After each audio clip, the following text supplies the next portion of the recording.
I am a business coach and a life coach. So I focus on three primary areas with my clients: mindset, management, and marketing.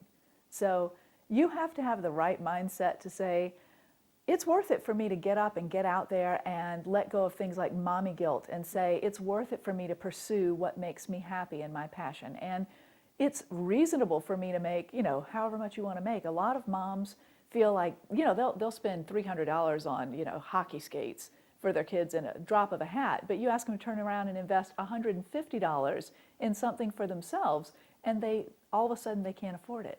So I have to work with some different mindsets with moms, but mommy guilt, being able to say they deserve what they're asking for, being able to figure out actually what it is they want and what their definition of success is, crazy. I mean, when I was 20, I thought having a hot husband and a fabulous, fast car and a beautiful house and a lot of money was the definition of success. And I think a lot of people would agree with that.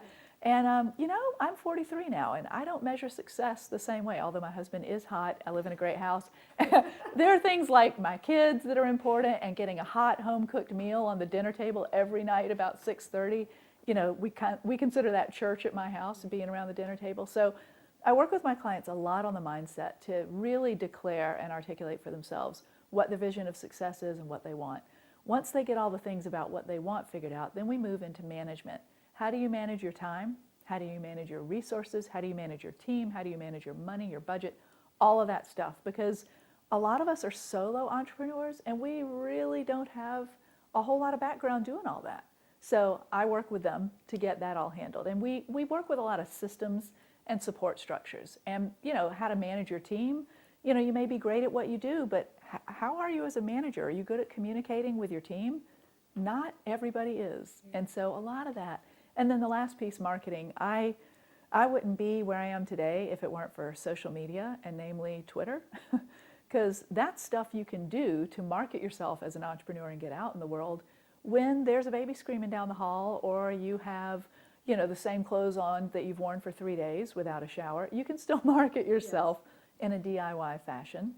And I'm really passionate about having moms learn what they can do to market themselves authentically and easily, the low-hanging fruit, to get out there and be known among their tribe. Being an entrepreneur is much more than just having a great idea or a great product, isn't it? Oh God, yeah. I mean, I think the bee sting, for an entrepreneur is, I got this great idea, right? And it's just a sting. It makes you excited. You get super filled with possibility. That's a great place to start, but we don't get paid for ideas. We get paid for perseverance, for execution, for dedication, for commitment, for know-how, for delegation. I mean, it takes so much to take an idea from idea to reality. It's a lot. Like I've written a few posts, and it's coming up in my book, where we talk about the stages of business development are really similar to the stages of human development. There's pregnancy, birth, toddlerhood, infancy, toddlerhood, adolescence, and maturity.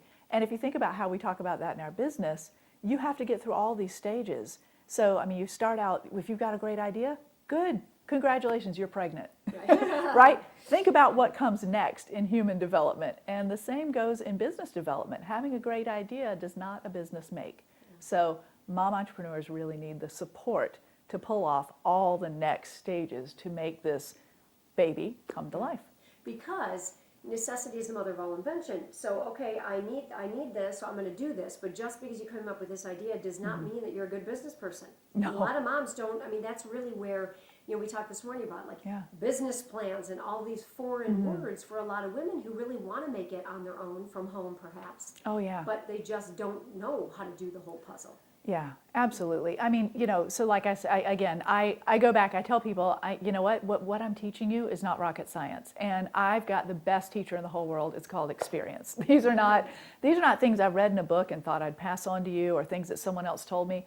I've learned from the School of Hard Knocks. And the fact is, even having some background in marketing and PR, having a background like working in corporate America, where every resource I needed is at my beck and call to pull things off. When you become an entrepreneur, you are, we call it in Mom Biz, we call it the Chief Everything Officer. The CEO is the Chief Everything Officer, because it's your job to do it all, but you've got to be clear which parts are absolutely required for you to do and which parts you can delegate or automate or outsource. And I think that's where people get hung up. They're trading their time for money, like, oh, I made this thing and I gave it to somebody and they paid me for it. That's not a business. That's not a business. That's trading a thing or trading your time. Like me as a coach, if I get on the phone and talk with someone for an hour, I just gave them my time. If they paid me for it, that's awesome. That's not running a business. So a lot of entrepreneurs that I work with, again, this is part of the mindset coaching that I do, they have to understand the difference between being the person who creates and delivers the product or service and the business owner. And that is a huge shift for most of my clients. They may be, I have clients who may be at several levels up and even have 5 or 10 employees, and they're doing great. Their business has grown, it's expanded, they're profitable, but still that whole mindset of what is my job as the business owner? What's my moneymaker? What is it most important that I do for this business? And what pieces do I absolutely need to let go of and stop trying to do? Like for me, I need to let go of website design and graphic design, okay? I can play with little things on WordPress and on my website and on things like that because it's fun and it's interesting and I like to learn. I have these clients who always want to learn and they always want to try everything themselves, and it's like, yeah, but that's not your job. Right. Your job as the business owner is to manage the team and to create the vision and to create a business plan and a marketing strategy and stick to that. Running a business is very risky. Yeah. Starting a business is very risky, I should say. What do you say to convince women to give it a try if they think they have what it takes? Well, the first thing I do is I really check in with them, and this is something really important to me.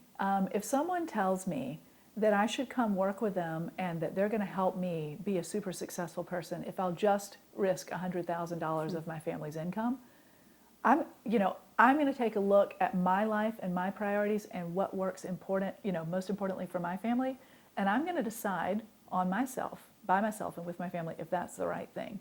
If somebody tells me that they know it's the right thing for me and they don't know me, I'm going to turn the other way. So I invite everybody to make sure that you don't get influenced by somebody else's idea of success and about how much risk you can handle. I ask you to do a little bit of reflection and some conversation with your family and look at your lifestyle, what you have going on, and determine if that's the right thing for you. I think most of us can be entrepreneurs. The big if is timing. So what's happening in your life? Are you pregnant? Did you just have your second baby or your third? Did your husband just get laid off? Did your mom just get diagnosed with cancer and you're in the sandwich generation? You got to handle your parents and your kids. Is your health okay? Think about those things. This is where I'm different from a lot of other people out there, and where we at Mom Biz, that's why we put the word mom in front of entrepreneur, because it speaks to the set of priorities that we have. We want your business to work. We want you to be fulfilled. We want it to be awesome. But for you to sign up for that kind of a risk, you've got to be clear that this is the right time and that you have the right support to do it. So I'm going to ask you, what's going on in your life? Is this the right time for you to make this big, bold choice? Rock on if it is, if you're crystal clear, but I'm going to push on you on that. And do you have the support? If your family, if everybody's willing to pitch in, if everybody's willing to pull tight, you can do it, right? If you don't and you still try to do it, you might be setting yourself up for some heartache. And so I'd just check in with you again on the timing thing and have you pick what works for you.